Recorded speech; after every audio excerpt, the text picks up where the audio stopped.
नमस्कार, प्रभात साक्षी news network पर आप सभी का स्वागत है। इस वक्त हमारी चुनाव यात्रा महाराष्ट्र के बारामती संसदीय क्षेत्र में है और ये जो क्षेत्र है काफ़ी हद तक कृषि पर भी निर्भर है और गन्ना बेल्ट मानी जाती है। यहाँ पर हम आपको बता दें कि जो ग्रामीण क्षेत्र है इस संसदीय क्षेत्र में उसका बड़ा हिस्सा है। शहरी अगर क्षेत्र की बात करें तो लगभग वो 20% के आसपास है।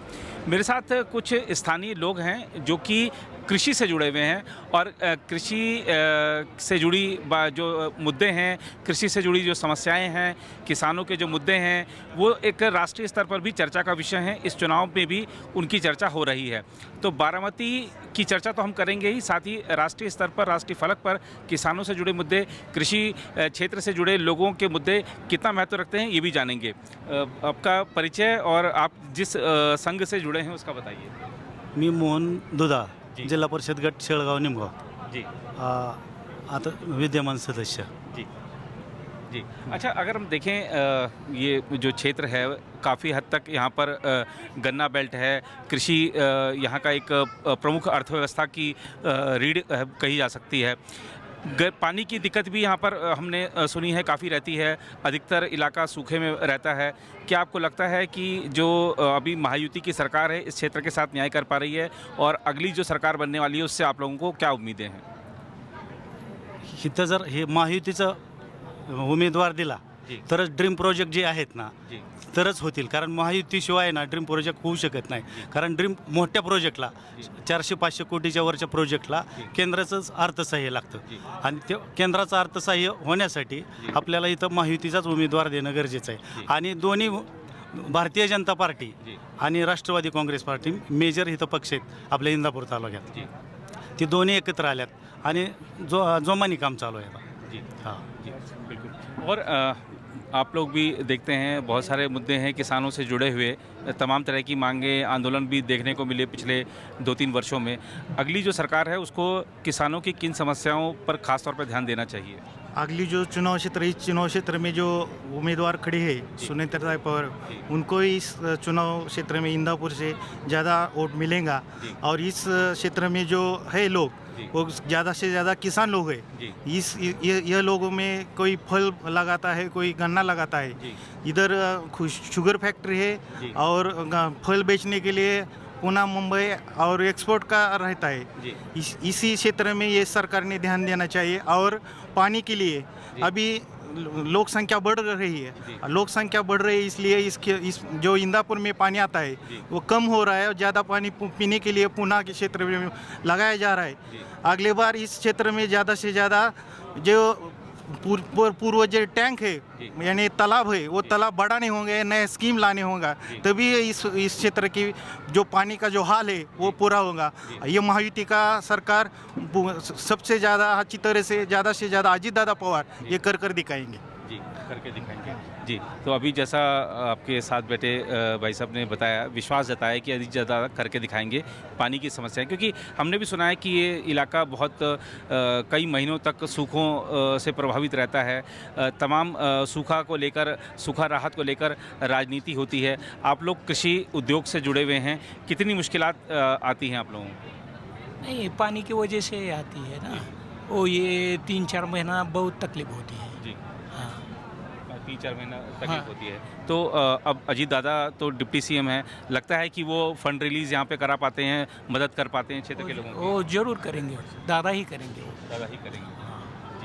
पानी की समस्या के लिए अब नया स्कीम सोचना पड़ेगा, नया सिस्टम लगाना पड़ेगा, क्योंकि जो पूर्वी के तालाब है वो छोटे छोटे हो रहे हैं। लेकिन अभी नया स्कीम लगाने पे किस डैम का ऊंची बढ़ाने होगा और किस जगह जो मूसी डैम का जो टाटा जो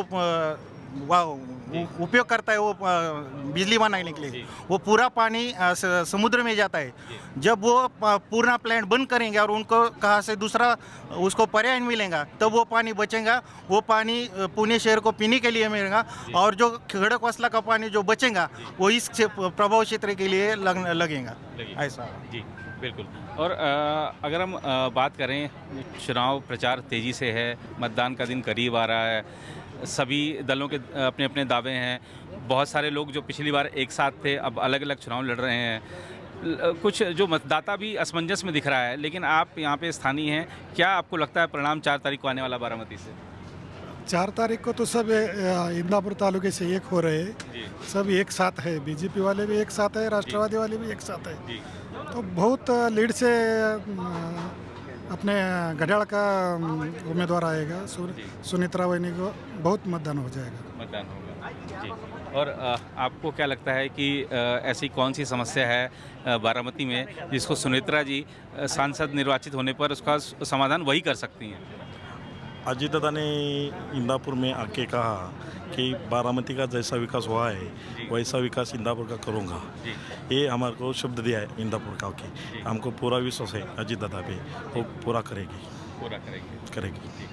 और ख़ासतौर पर इस चुनाव में हमने देखा कि कांग्रेस ने भी अपना न्याय पत्र घोषित किया है, वो इंडिया गठबंधन बना के लड़ रहे हैं, तमाम वादे उनकी तरफ से भी किए जा रहे हैं। बीजेपी कह रही है, एनडीए कह रहा है कि हम विकसित भारत का संकल्प दिलाकर देश को आगे बढ़ाएंगे, विकसित बनाएंगे। लगता है कि आपको जनता किसके साथ रहने वाली है? अब जनता मोदी को चुन रही है और अजय दादा है हमारे इधर का सब कुछ करने वाले एक ही आदमी है, उसका नाम है अजय दादा। हम दत्ता मामा भरने का जो दत्ता मामा बोलेंगे वही करेंगे।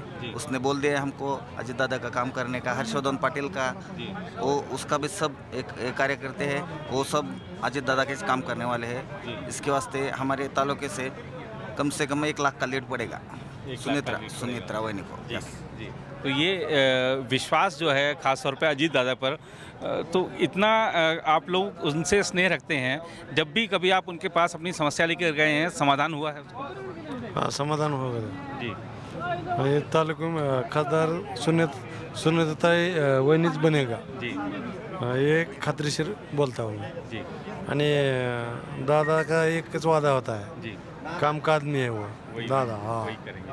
वही करेंगे। जी जी, आप बताइए क्या लगता पूरा है? नाम बताने का, क्या करने का, नाम बताने का? हाँ जी बिल्कुल। हाँ, मैं यशवंत जयवंत कंसेवालचा नगर का। जी मैं राष्ट्रवादी कांग्रेस को अच्छी तरह से पहले से जानता है और पूरा इंडिया में 210 देश में भारत को आगे बढ़ाने के लिए मोदी जैसा आदमी मांगता है। जी और मोदी सरकार के लिए जो सपोर्टिंग करने के लिए इधर से राष्ट्रवादी कांग्रेस से अजय दादा पवार का सुनीताताई अजय दादा पवार जो लड़ रहे, वो 1 लाख मत इंदापुर तालुके से हम दे देंगे।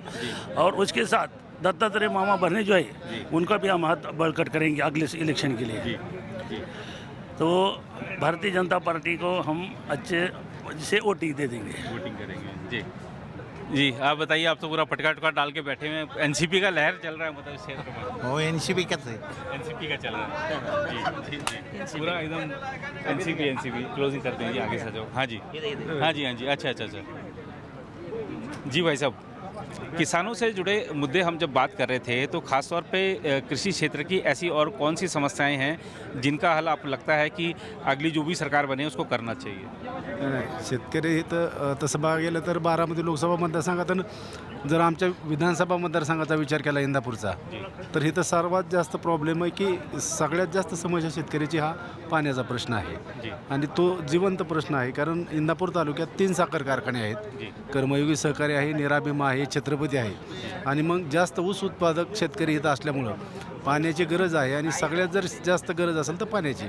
आणि इथल्या शेतकऱ्यांचा असा एक अंदाज झाला की पाठीमागे ज्यांना आम्ही निवडून दिलं त्यांच्याकडून ह्या अपेक्षा पूर्ण झालेल्या नाहीत। त्यामुळं पूर्ण मतदारांनी विचार केलेला आहे की नरेंद्र मोदींच्या पाठीमागं जाऊन इथल्या भागाचा खासदार हा नरेंद्र मोदी साहेबांच्या पाठीमागं उभा करायचा आणि मोदी साहेबांचं एक खणकर नेतृत्व आहे, ते निश्चितच ह्या विषयाला मदत आम्हाला करणे ह्या अपेक्षा आम्हाला आहेत। त्यामुळे आम्ही महायुतीचे उमेदवार सुनीताताई पवार यांच्या पाठीशी उभा आहे। जी जी, अभी हमने देखा कि किस तरीके से जो कांग्रेस है वो आरोप लगा रही है। हमने देखा कि जब सब लोग मोदी जी का नाम ले रहे हैं, सुनेत्रा जी का नाम ले रहे हैं, तो जाहिर सी बात है एनडीए का समर्थन कर रहे हैं। लेकिन राहुल गांधी, कांग्रेस पार्टी और इंडिया गठबंधन के नेता आरोप लगा रहे हैं कि मोदी जी अगर दोबारा से आ गए तो संविधान को ख़त्म कर देंगे, लोकतंत्र को ख़त्म कर देंगे। इस आरोप से आप लोग कितना सहमत हैं? नहीं सहमत नहीं उस पर। जी, लग रहा है कि सिर्फ पॉलिटिकल बातें हैं। हाँ, पॉलिटिकल बात है। जी, और इस बार फिर से एनडीए सरकार, मतलब इतना विश्वास है? हाँ है, विश्वास है। जी, एनडीए सरकार। नहीं, संविधान खत्म करना होता तो पहले 2 बार तो मोदी का ही सरकार आया था ना। 2014 में आया, 2019 में आया, तो तब क्यों उसने संविधान को कुछ नहीं किया? मेरे ख्याल से संविधान को कोई किसी का ही सरकार आ जाए तो संविधान को कुछ नहीं कर सकता। जी बिल्कुल।